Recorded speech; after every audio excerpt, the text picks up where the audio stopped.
All right. Good morning to the housing team. Hopefully, everyone is doing well, enjoying this cloudy Monday that we have for ourselves. My apologies for the delay this morning. Just got caught up with another call, but we're all here. We're all set. Just letting a few more people into the room. All right, so today's call, we're going to be focusing on the showings, right? And ultimately, as you guys know, majority of the clients that come our way through House Sigma start on the buyer side of things, right? They come in through after reviewing, listings on the app. They put in that request, and that's where we connect with them. And we have a very small opportunity, very short amount of time that we can spend with the actual client on that very first appointment, right? So majority of these appointments don't end up happening at your office or at like a coffee shop where you can kind of sit down and get to know the person yet. They're more interested in seeing the property, to be honest, than meeting with you at that given time, right? But regardless of that, it doesn't mean that you can just take it lightly, right? That first meeting, you got to always look at it as an interview process for yourself. Ultimately, you're going to see how well you're going to be able to connect with that lead. What is it exactly that they're looking for, and how you can help them along the way, right? And there's certain things you can do to prepare for these types of meetings, especially for the showing appointment. I know a lot of the training calls I do with you guys, the one-on-one calls, a lot of the focus sometimes is on that listing appointment, and you guys get really nervous about it and prepare, and there's less weight for some reason put on the actual buyer appointments, right? You got to treat them equally, guys, right? They're equally as important. A buyer client can definitely flip over and become a seller client down the road. And of course, a seller client, when they start off, they can end up buying something with you. So I want you guys to treat these showings very importantly, even if it's a lease, even if it's a sale for $399, whatever it is, right? It doesn't matter. Focus, be prepared, and there's many different ways you can do so, okay? So ultimately, you got to prepare on the market side of things. You got to make sure you do your research on the neighborhood, knowing the comparables sold for that particular subject property. Really having a decent understanding of the school ratings, the GO stations and subway stations that are close by, and any major parks. So you guys should always be having these details notes ready on your iPad, or even written down if you have a nice notebook that you bring with you, whatever is convenient for you, but it shouldn't be read off of your phone. Just keep that in mind, right? Never have your phone out during these appointments. It's the last thing you want to do. It's very unprofessional looking at a very small screen and reading out. Whereas if you have a larger iPad or printed notes or printed MLS pages with the notes on there, that will look a lot more professional, especially when you put it in some nice binders of some sort, okay? So keynotes, you should know the school for sure, the ratings, the comparables sold. You should know the GO station and subway station that's close by, just major like public transit that they may or may not care about. It doesn't matter, you're gonna let them know anyways. We'll touch on that in a second. And also you wanna make sure when you're getting there for the appointment that you're getting there early, right? That's the key. And you guys heard me in several other calls, is getting there on time ultimately is late, right? If you get there and your client is standing, just assume this is outside for a second. You get there and they're already standing outside the door. It's on that very first appointment. And I got to stress this is the first meeting I'm talking about, right? Not talking about if you have a string of 5 appointments and they make it to that second appointment ahead of you, that's fine. Talking about the first appointment is you should be there early, get the lockbox situation organized. You guys know listing agents do not make it easy for you guys. You guys know this. They'll barely give you enough instructions to find the lockbox, and the codes will be off, the lockbox will be frozen. There'll be tons of things that can go wrong. Get there early, check the keys, check the lockbox location, make sure those things are in order. find where the property is located exactly, especially if it's a condo apartment. So with condo apartments, it becomes a little bit more challenging here, okay? And be prepared. Get there early, 10 minutes, knock on the door. If there's nobody home, if someone opens up, even make yourself inside, get the lights on, get things prepared.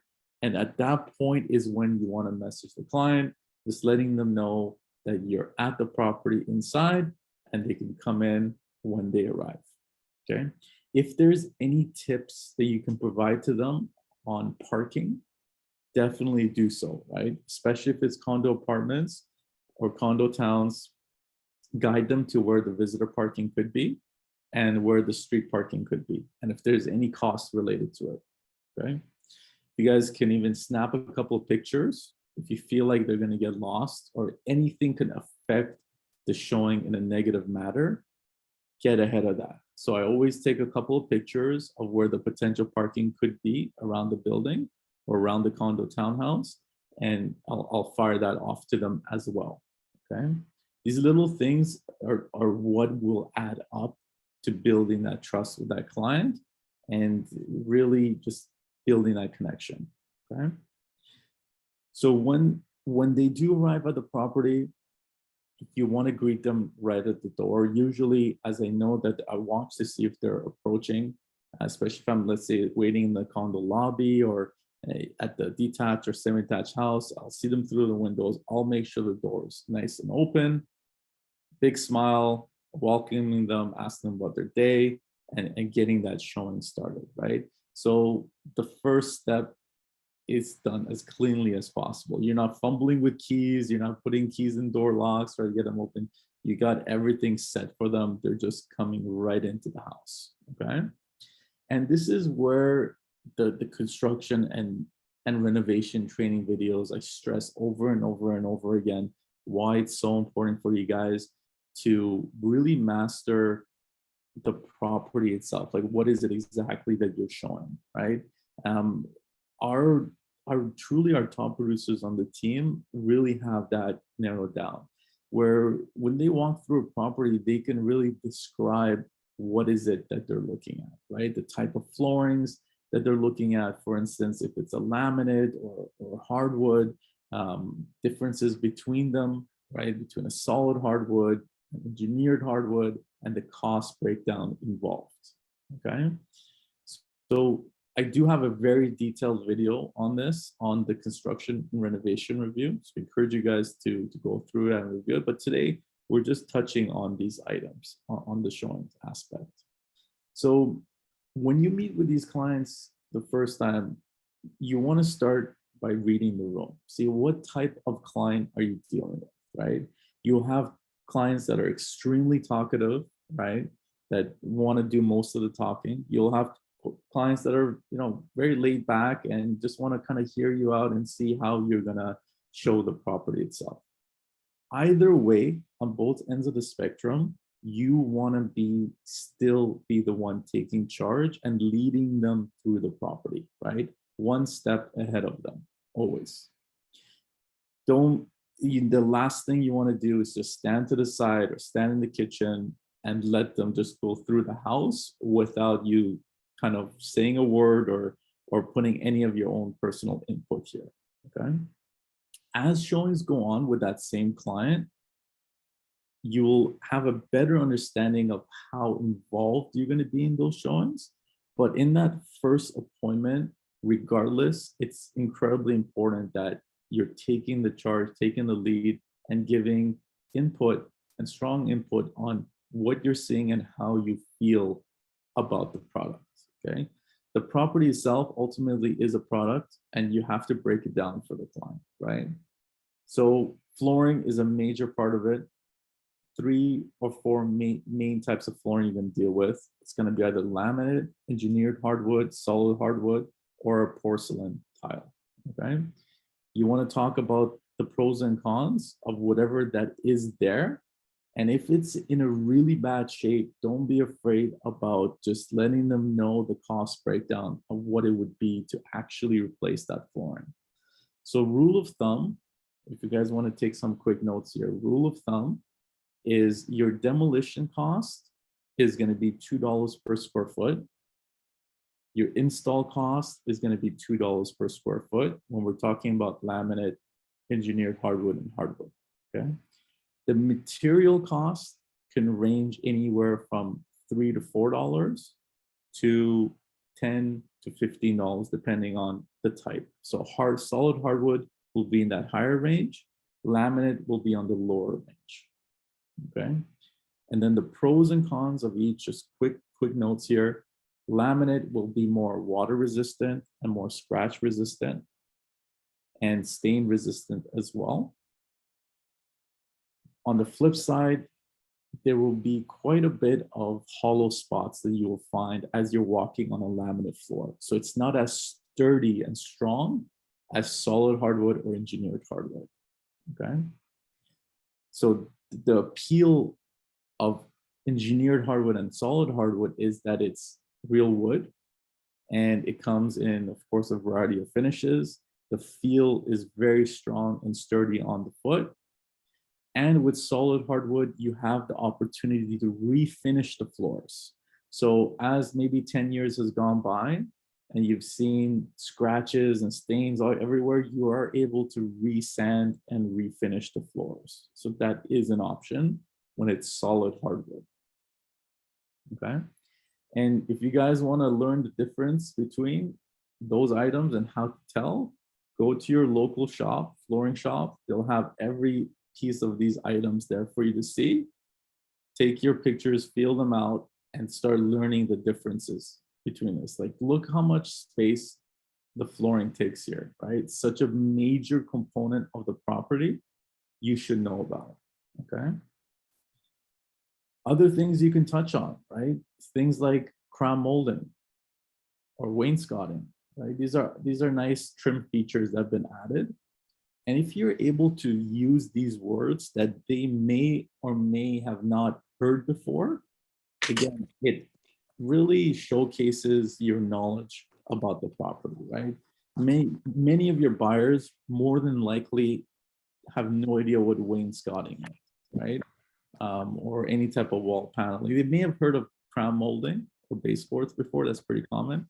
But if you're able to really touch on that and explain the benefits and the appeal to it, that will, again, build that connection a lot faster. So other things like pot lights, especially in condos. This is an incredible note that you guys really need to take down about condos. How many times has it happened? You're doing a showing at night, you're showing a 2-bedroom, 1-bedroom condo, you step into the actual bedroom, you go to turn on the light and there's no lights in there, right? The builder even has not put on a light fixture for you, okay? So you're just left with floor lamps. But if you guys notice, majority of these condos, there'll be something called bulkheads, right? These are called bulkheads. And in these bulkheads, there is the HVAC units running through them, okay? So in those HVAC units, there is gonna be a hollow section where you can run the pod lights, okay? You run the wiring and the pod lights in there. And you're gonna be using LED pod lights, so they don't give off much heat. And they're about 1 or 2 watts with regards to the electricity, so very low voltage. You are able to add those pot lights in those bulkheads and connect them to the switch at the door so that now you're able to provide some sort of easy lighting to that room. This can also be done in a living room or dining room that has bulkheads. The reason I mention this because more than likely the ceiling is going to be concrete, where you're only stuck with what the builder has put for you, right? You won't be able to drill into the concrete and create a channel to add new light fixtures. You will not be able to do that if it's a concrete slab. Unless it's a penthouse unit where there's a drop ceiling, I would say 9 out of 10 times it's going to be a concrete slab. Okay, so this way you're providing solution to okay, so lighting is very important. And if you guys are doing showings from the fall to winter and springtime, you will start to notice that you will be showing properties in the evening. Sun will be down at 5, right? So make this part of your showing process, especially when you're doing condos. In this situation, in this particular unit that I'm showing off here, this is a wood frame, and it's the ceiling is not concrete here. So you are able to add light fixtures throughout, but just if it's mid-rise or high-rise condo, know that it is going to be a concrete slab. Other things to touch on, of course, the kitchen is the key point of the showing. Everyone rushes to the kitchen to see how it presents, right? Touch on the appliances that you're seeing and the cost to replace. Average cost, you can spend about 10 grand for brand new appliances. So this will be your fridge, dishwasher, the hood range, and the stove, okay? Stainless steel is most common. Sometimes you'll see paneled fridges and dishwashers as well. Those are definitely doable. There are these specific fridges that have the option to be paneled to match the cabinets that are there, okay? Other options to talk about are your countertops. These are granite countertops. You got options like quartz or a laminate, right? And there's pros and cons for each. The most popular you're gonna see is a quartz countertop. It's a man-made product. It's resilient to heat, scratches, and stains compared to a granite or a laminate, okay? So make sure you guys are touching on that, on those items. Cost breakdown for, so you guys wanna make a quick note of this, cost breakdown for a quartz countertop of this size with the backsplash, you're looking about 5 or 6 grand installed. And make sure the client understands this is going to be a one-day job for the contractor, where they come in, they take their measurements, they go away, they'll manufacture the product, takes about 2 or 3 weeks, and when it comes back in, it gets installed same day. So they're not without a sink or a faucet or a countertop for weeks, okay? They'll remove and install on the same day, okay, for something of this size. Keep that in mind. Other things to touch on, windows. It's one of the key items, especially when you're dealing with a freehold property, that you really need to bring up, because the cost of replacement is extremely high, right? So a standard detached house, 2,000 square foot, can cost as high as 25, 30 grand sometimes for vinyl windows. Now, mind you, they do last up to 20, 25 years, which are great, but they are high cost. So if you guys are doing any showings on properties that are 80, 90, 100 years old sometimes in Toronto, pay attention to the windows, right? There's 3 main types you're gonna see. You're either gonna see a wood frame, a metal frame, or vinyl, okay? The vinyl is gonna be the more up-to-date version. And then pay attention to the thickness of the glass. It's either gonna be a single pane or a double pane glass, okay? So if it's double glazed, they will fill the window with argon gas, which helps with utility costs, noise reduction, and everything else. It's a great product, okay?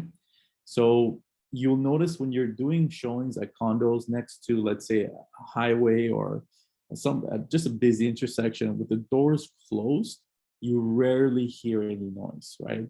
It is because of those upgraded vinyl windows that are there. So quick note again, 20, 30 grand range for a detached house for your vinyl windows. So other things to point out, and don't be afraid to give your input, is the ways you can potentially set up the place, right? So call it as you see it. So if you see a family room, call it out. This is your family room. This is where you can set up your TV. This is where a formal dining room would go.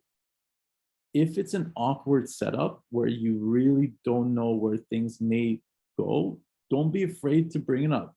Be like, guys, has some awkward angles. There's maybe 1 or 2 ways. What do you guys think? Get their input, right? Get them involved. See like what their take is on what a potential setup would be. Do you ever see a buyer lingering in the showing? Like you've done the showing already, but they're still hanging out. They clearly like it. Your next focus should be getting them to imagine their own furniture in the space and getting them excited about that. Okay. So touch on furniture types, what they can and cannot do with the space. Really get them excited about that. Bathrooms, very similar to kitchen setup. You can talk about the potential counter upgrades, the vanity upgrades. Just a rule of thumb, the recent estimates I've been getting for a three-piece bathroom of this size ranges from 15 to 20,000. Okay. So prices have gone up. So 15 grand should be the minimum you should be saying for a three-piece bathroom replacement. So this is a direct replacement. This is not to build a new bathroom.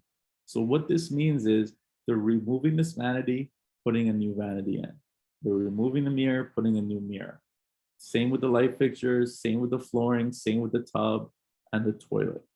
It doesn't mean that they're running brand new plumbing throughout and brand new electrical and new drywall and framing and doors. It doesn't mean that. That would be more expensive, right? That'll be closer to 25 to 30. So that's just the direct replacement cost. The reason I bring this up is if you're showing properties that have unfinished basements and you'll see a spot that may work well for the bathroom, the contractor still needs to run the plumbing and electrical lines to that spot and build the framing out. So don't quote them at 15, add another 10 on top at least, okay? So generally with those basements, you wanna make sure the bathroom's close to a water and the drain lines, okay? And the sewage line is very important because if they have to trench into the concrete too long, the cost really goes up, okay? So other things to note, bedroom sizes, right? So have the housing map open or that your MLS page open and make sure that if the room sizes are available, you are commenting on them. As you're going through, read them out. Don't wait until the buyer asks you a question and just shoot out that info on your own, okay? You don't have to wait every time. Let's see, one other thing I wanted to kind of touch on this was from time to time, like this is listed as a 1+den. So I really want to make sure you guys understand how this works. So in normal cases, okay, a den is gonna need, a bedroom is gonna need a window, a door, and a closet, okay? So in this scenario, you have the door, you have the closet, but there is no window in the bedroom. So technically speaking, this is considered a den space, and that's the way it's listed, okay? So just keep that in mind whenever you're doing your showings and what you're informing them, right? So you might get some pushback. If it doesn't have a window, hold back a little bit by calling it a bedroom. Imply it's a den instead, okay? Other things that I'm sure you guys are already using, but when you're describing bathrooms and if you see something like this, you call this a two-piece bathroom, right? So each piece, so toilet's one piece, vanity is the second, right? If it had a tub or a shower, that would make it a three-piece. If it had a tub and a shower, a stand-up shower, that's a four-piece. And if it had a double vanity, that would be a five-piece, okay? So make sure you guys are describing things correctly as you're going through. So this particular listing wasn't too big, but other items that you will come across are your HVAC items. So your furnace, hot water tank, and your AC unit, usually located outside. Make sure you guys are touching on that. Lifespan is 12 to 15 years. You guys have seen my home inspection review calls. Go back to those to really have the full breakdown. And also the roof is another item you want to be looking at, especially if it's a freehold. You're looking for things that are curling back, lifting off, and potential, I would say, major bumps in the roof that can cause leaks. So that will all be also covered in the inspection report. So something to refer back to. So as you finish the showing, as you're heading back downstairs or to the exit, that's where now I want you guys to shift focus from the property now to the actual client themselves. What are they looking for, as in the criteria, and what is their motivation? Why are they buying or selling, right? Get that info from them. Touch on who you are at House Sigma and what is it exactly you do. Make sure you explain how Sigma is a full service brokerage, how long we've been around, the areas we're servicing, the power of the app and the website and the reach we have, and ask them about their opinion on how they feel about the platform and why they may be using it, right? It all helps build up that connection. And the last thing you want to be using, and this is something I tell every single one of my clients when I meet them for the first time, is don't be afraid to view more properties, send in more showing requests. The more you see, the more perspective you have on what works for you, and your criteria may change throughout that process. So let's go out, let's book some more showings, and let's get things on the go, right? So that's how I usually end the showing, right? And at some point in the showing or near the end of it, I will also touch on the market with a market update. I'll ask them, hey, any questions with the market? Lots of has happened in the last few months, and I'll give them key points on what to look out for with regards to market updates as well. So I'll go to the chat box, guys. Let's see if you guys have any questions for me. Let's see what's going on here. So Chris has a quick note. A tip on windows: double pane glass often have their manufacturer date stamped on the aluminum between the glass. That way you can tell the client how old the windows are. That's absolutely correct, Chris. Thank you for that. I love when the windows have that. I check for it every time. Sometimes they do, sometimes they don't, but when they do, it's always a great thing to be able to call that out right away. Jennifer's asking, when a condo town is around 40 to 50 years, they have concerns about aluminum wires. What should be their response? So for sure. So aluminum wires are a fire hazard, Jennifer, for sure. So ideally, you want to get that replaced to copper wiring, and letting them know that insurance may give them some headaches on that, okay, because it is aluminum wiring. That particular cost, I don't have that on hand, but you would definitely need to get an electrician in and get an estimate done for that. I imagine it being more than at least 8 or 9 grand, if I give a rough number. Someone's asking, what do you do when right after showing client keeps asking about the price? So very good question. So the way I always break it down for them is, if they're interested in the property, I will have to do a full analysis on the property for you to determine the fair market value. And I'll give you my offer summary breakdown during that analysis. Now, rough idea, it's X dollars. That's based on the comparables sold. Remember, someone, you want to make sure to have those comparables sold on hand. So you show them this property sold for this in this month, and so on and so forth. So you want to give them a rough idea, but let them know that you will never give them an exact number until you've done your full analysis of the place and emailed it to them. And he's saying, I've been in so many houses this weekend that didn't have the stamp. Yeah, it is. Yeah, it's a hit or miss with that strategy for sure. Mary's asking, do you know a rough idea of cost on the new feature walls we're seeing in the home now? So that's the trim work, right? So you're seeing the trim work done, the casings, that will run you minimum about 5 grand from what you're seeing here, right? You got to keep in mind, there's the material, there is the labor, which is the caulking, filling of the holes, and the paint that's involved, right? That could range drastically depending on the material type and who you hire to do the install, right? but I would say minimum 5 grand for what you're seeing.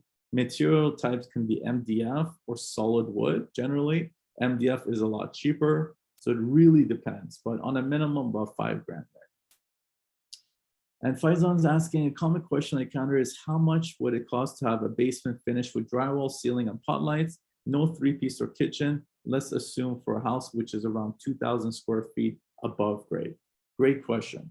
So rule of thumb is if it's about 800 square feet in that basement level, budget about 40 to 50 grand for a full replacement, including the 3-piece, okay, and a little kitchenette. If you're not doing those 2 items, you're just building out a room and a mechanical room and a more open concept area, I would say anywhere between 25 to 30 grand would be a safe number for sure. Costs have gone up, guys. I can tell you that. See if there's any more questions that come in the chat box.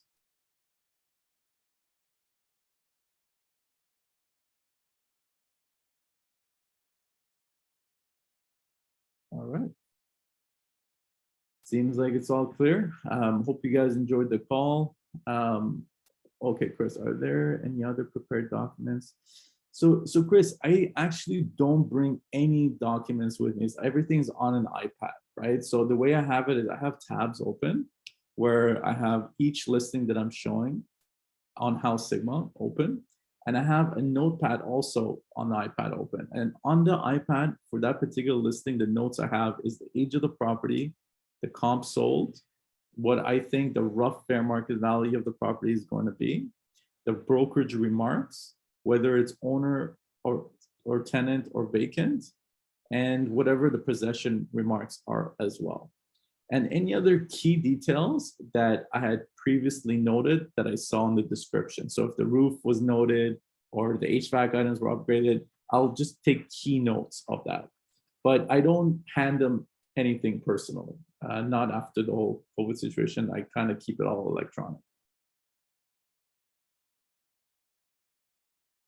So Andy's saying we had a couple bedrooms done in our new home with a wainscoting type project. We're in London. It was around 2 grand for the wood cut and the install, not painting.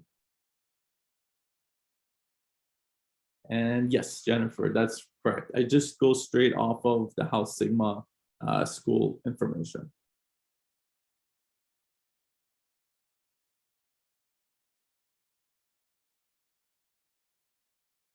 Beautiful. You guys enjoy the rest of your week. Keep at it. Never give up. I'm telling you, I know it can get tough sometimes, but the key is just keep building that database, keep following up, keep showing up, and the deals will flow. Focus on the service and try to keep the deal at the back of your mind and not in the front of it. Good luck, guys. We'll talk soon. Cheers.